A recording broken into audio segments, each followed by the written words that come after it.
In today's video, I'm going to be sharing 7 tips for beginning bloggers. Maybe you aren't a beginner blogger, but you are just not seeing any traction in your blog. These are really going to help you see some traction in your blog. They're tips that I wish I would have known when I was first starting out, so it's my gift to you. Okay, if you're new here, my name is Susie, and I'm the blogger behind the blog Girl Gone Green. I'm a full-time blogger over there, and I'm sharing now this channel with you of all my tips and tricks for blogging over the last 8 years, and showing you how I make a full-time 6-figure income from my blog and how you can too. Okay, my first tip is to define your goal. Is your goal for your blog to make a full-time income, to replace your current income that you have from another job?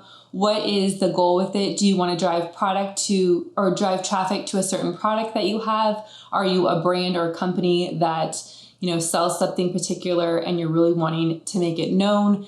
Really define what your goal is, because once you have a goal in your head of what you're trying to do, it really helps to keep you going in those times when maybe you're not feeling the motivation, you're tired, you're worn out. You can keep that goal or that vision before you and really see it every day and remind yourself like, hey, I am blogging because XYZ. I want to replace my income. I want to be able to stay at home with my kids. I want to be able to have the freedom to work wherever I want. Really have that goal before you of why you're starting your blog, and it will help carry you throughout those times when maybe you feel a little bit worn out and you want to quit. Number 2 is focus on one thing at a time. It's so easy to get shiny object syndrome where you see someone's talking about Pinterest over here, and then over here you're seeing someone talk about how you have to be on Instagram, and then someone else is talking about SEO, or all these different things that come together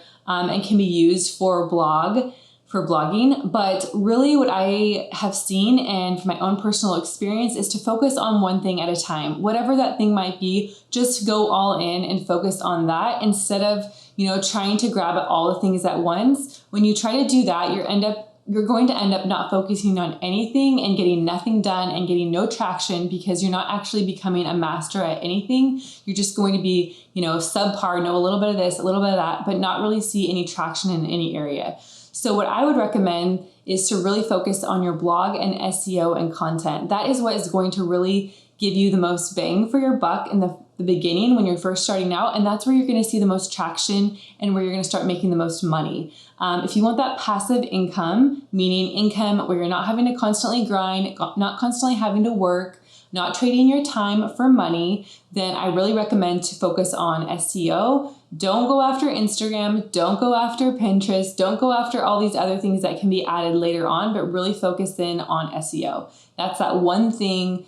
Don't look at anything else. It's really going to help you in the long run. You're going to wish you would have started from the very beginning. So it's my tip to you to start right now. Don't focus on anything else. You will thank me. Okay, the next thing is to be consistent. I feel like I want to shout this from the rooftop because it is the single thing that I think has really kept me and propelled me more than other people. I have seen so many people quit blogging in the time that I've started blogging and kept up with it. So many people gone to the wayside because they weren't consistent.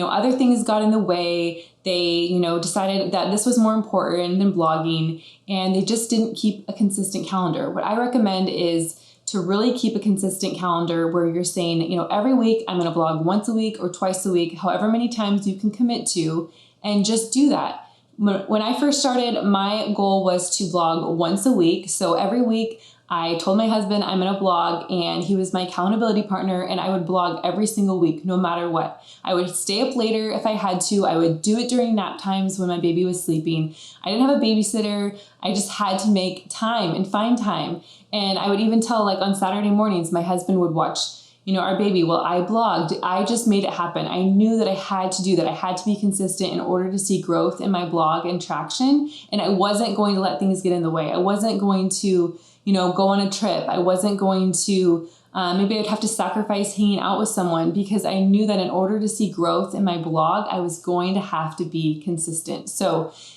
what are you needing to be consistent with? Do you need to make a calendar in Google Calendar? That's what I use, and I absolutely love. It's free and it's so easy to use.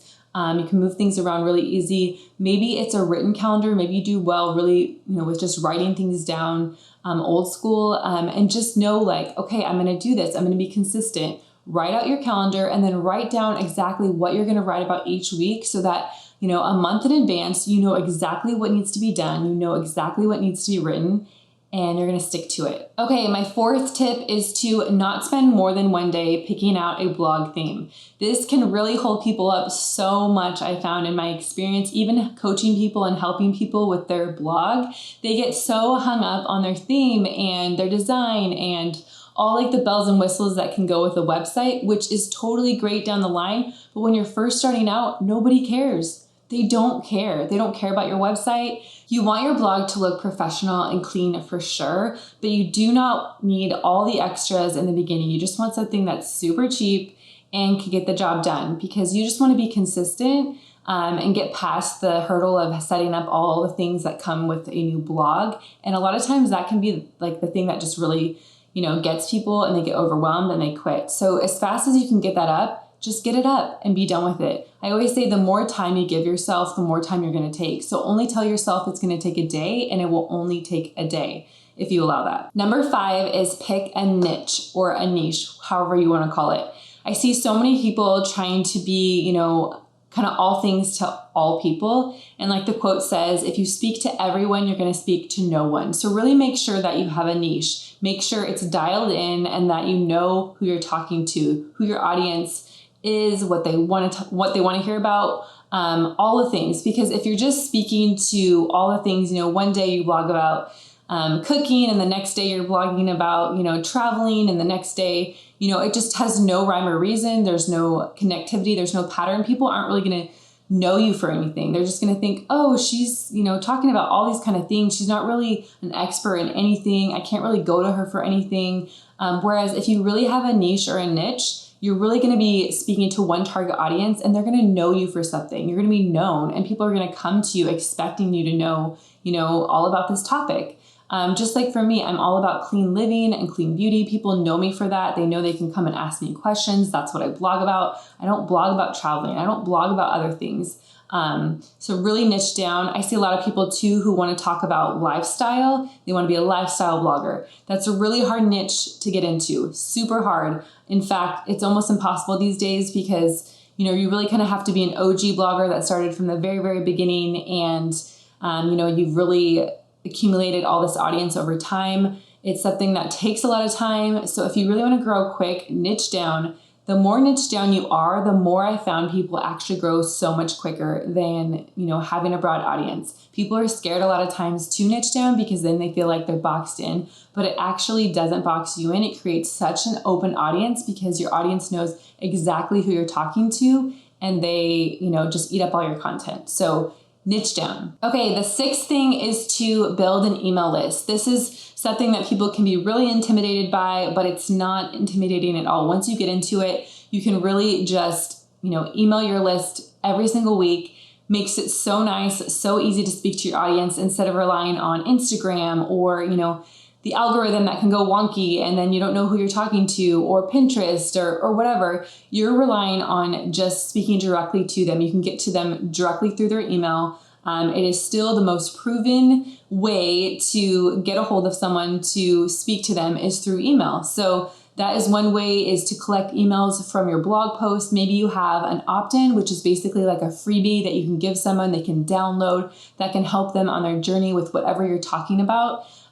Maybe it's a blog post that you include an extra download, so they download that and then they have to opt in to get it. So in order to opt in, you would have to have an email list. So basically creating an email list really helps to just get people on your list so you're able to speak to them directly about new blog posts, to speak to them maybe about a product that you're coming out with, to speak to them directly about just tips and tricks to help them in whatever area you're trying to serve them in. So definitely get an email list. And number 7 is to master one thing at a time. I talked about this a little bit early, but if you really try to focus on all the things, it's going to be so hard. Just master one thing. Focus on one thing. I heard one blogger say that she just focused on one thing a year. Like she really mastered SEO one year. Then the next year she started an Instagram account and she mastered that. And I wish I would have done that when I first started out, because I remember being so overwhelmed, feeling like I had to be, in all the places. I had to have a hand in all the buckets when really if I would have just stuck with mastering one thing, which in my opinion is SEO and focusing on your content, I would have been so much further along than, you know, trying to have my hands in all the things and trying to be a master of all the things. Just really focus in on one thing, get really good at that, take the courses, dial it in, really know that. And then once you know that, you can move on and you're going to get so much further ahead. I know in your head, you might be thinking, but I'm going to miss out if I don't get on Pinterest right away, or if I don't get on Instagram, or if I don't, you know, take that course on whatever it is, on how to take pictures for my blog, or, you know, it's really, people get hung up on all these things. And I know it because I was the same kind of person, but I'm telling you, if you focus in on SEO, focus in on your content, be consistent with that, you're going to be leaps and bounds ahead of so many other people, and all those other things are going to come. They're just not as important as being consistent with SEO and with your content. Because if you are consistent with your SEO and content, you're actually going to be making more money in the long run, that passive income like I talked about, than if you were just to focus on all these areas that really can't bring you the kind of income like SEO and content can. So I hope this was super helpful. If you like this video, make sure and give it a thumbs up. If you want more tips for blogging, be sure to subscribe below, hit that red button. I will be coming out with new videos every week.